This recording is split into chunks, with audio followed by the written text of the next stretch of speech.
10 number सवाल के लिए अलग से कोई सर्वसमीका नहीं दी गई है क्योंकि क्वेश्चन नंबर 9 में इसकी सर्वसमीका छिपी हुई है। जी हाँ, और यहाँ पर हिंट के लिए लिख दिया गया है संकेत। देखिए प्रश्न 9, मतलब इससे आपको समझना होगा कि ये जो क्वेश्चन सॉल्व होगा ये क्वेश्चन संख्या 9 से सॉल्व होगा।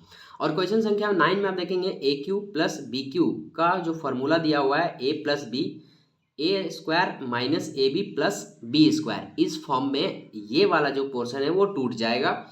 और इसीलिए हमने इस क्वेश्चंस को सर्वसमीका के रूप में यहाँ अपने पेज में लिख लिया है। हमने जैसा कि आपको कहा कि इसे आप अपने पेज में लिख कर रख सकते हैं।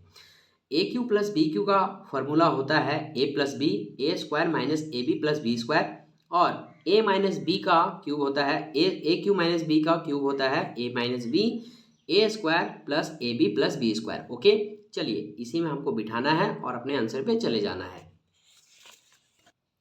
तो फर्स्ट सवाल यहाँ पे है 27y क्यूब प्लस 125z का क्यूब। आइए इसे सॉल्व करते हैं। अब चूंकि कोई सर्वसमीका का नाम नहीं है कि हम इस वाले सर्वसमीका को क्या बोलेंगे, तो आप ओनली यहाँ पे लिख देंगे सर्वसमीका के प्रयोग से।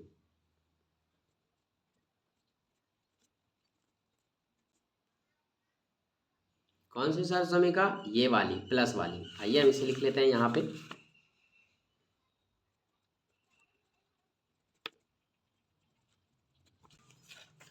अब देखिए आपको दिमाग लगाना है। यहाँ है a cube plus b Q, यहाँ पे है a cube plus b Q. इस 27 को हम लिख सकते हैं क्या 3 और y का होल क्यूब हो गया, प्लस का प्लस बी क्यू, बी को हम लिख सकते हैं क्या 5z का होल क्यूब हो गया। अब आपके पास a का जो मान है वो क्या आ गया है 3y, और b का मान कितना आ गया है 5z। जहाँ जहाँ a वहाँ वहाँ 3y, जहाँ जहाँ b वहाँ 5z बिठा देंगे। ए प्लस बी, ए का जो मान है वो कितना है भाई यहाँ पे 3y बिठा दीजिए, प्लस बी का मान कितना है 5z, 5z बिठा देंगे। उसके बाद फिर है a square minus a b, a square यानी कि हमें 3y का स्क्वायर चाहिए, 3y का square. Okay, minus a b, a का मान कितना है 3y, बी का मान कितना है 5z। उसके बाद प्लस बी, बी का मान कितना है 5z, 5z और इसका क्या हो जाएगा स्क्वायर, और ये बड़ा ब्रैकेट घेर दिए। अब इसे आप क्या कर देंगे सॉल्व कर देंगे। आइए सॉल्व करते हैं। तो यहाँ पे हो जाएगा 3y plus 5z, no problem. इधर आइए, यहाँ पे क्या है 3y का स्क्वायर है ना, होल स्क्वायर। तो ये हो जाएगा 3 तिया 9 और ये हो जाएगा y स्क्वायर, माइनस यहाँ पे ये दोनों गुना होगा, 3 पचे कितने हो जाएंगे 15, और y और z को गुना करेंगे तो ये हो जाएगा yz, प्लस यहाँ पे आप आइएगा तो ये हो जाएगा 25 और ये हो जाएगा z स्क्वायर। ओके, अब देखेंगे कि ये आगे और हल होगा क्या। हाँ, थोड़ा सा और हल होगा, हल नहीं सजाएंगे बस इसके। 3y प्लस 5z, और उसके बाद यहाँ पे थोड़ा सा सजा देंगे 9y स्क्वायर। अब इसके बाद स्क्वायर वाला ही रहेगा, ये वाला है ना, तो लिखेंगे प्लस 25z स्क्वायर। उसके बाद ये माइनस 15yz, ये हो गया हमारा आंसर। चलिए इसका एक स्क्रीनशॉट ले लीजिए अच्छे तरीके से और कॉपी में नोट डाउन कर लीजिए। नोट्स एकदम अच्छे से बनाइएगा और हमें ज़रूर बताइएगा कि सर हम नोट्स बना रहे हैं। चलिए अब हम चलते हैं इसी के दूसरे पे। दूसरा सवाल है यहाँ पर हमारा 64 m cube minus 343 m n cube है ना। आइए इसे सबसे पहले हम पेज में नोट कर लेते हैं। अब चूंकि बीच में यहाँ पे माइनस है तो यहाँ पे हमें माइनस वाला सर्वसमीका लगाना होगा, इसीलिए हमने यहाँ पहले दोनों सर्वसमीका को लिख के रख लिया है। A cube minus b cube का सर्वसमीका अब यहाँ पे लगने वाला है।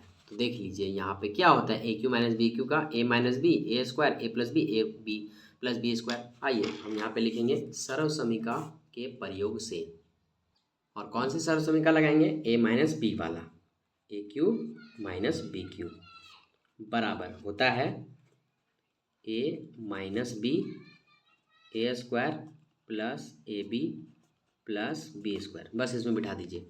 इस चीज़ को हम यहाँ कैसे लिख सकते हैं, जैसे देखिए 64 m क्यूब को हम लिख सकते हैं 4m। अच्छा m और n देख के घबराइए नहीं, एक्स जेड के जगह पे एम एन कर दिया गया है। इसे हम लिखेंगे 4m³ माइनस 343 है। हमने आपको अभी तुरंत बताया है कि देखिए ये वाला आपको याद कर लेना है, ठीक है। 343 किसका क्यूब है? 7 का, तो हम यहाँ लिख सकते हैं 7n का क्यूब, ओके, बराबर।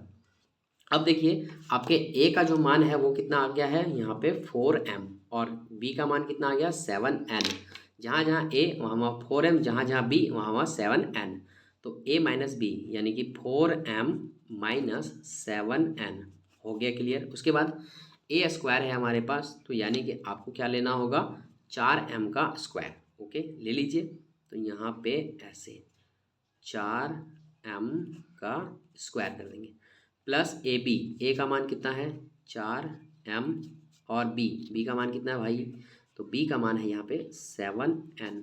उसके बाद प्लस बी स्क्वायर, बी का मान कितना है, बी का मान है 7n का स्क्वायर, ब्रैकेट घेर दिए, हो गया क्लियर। चलिए सॉल्व कर दीजिए इसे अपने हिसाब से।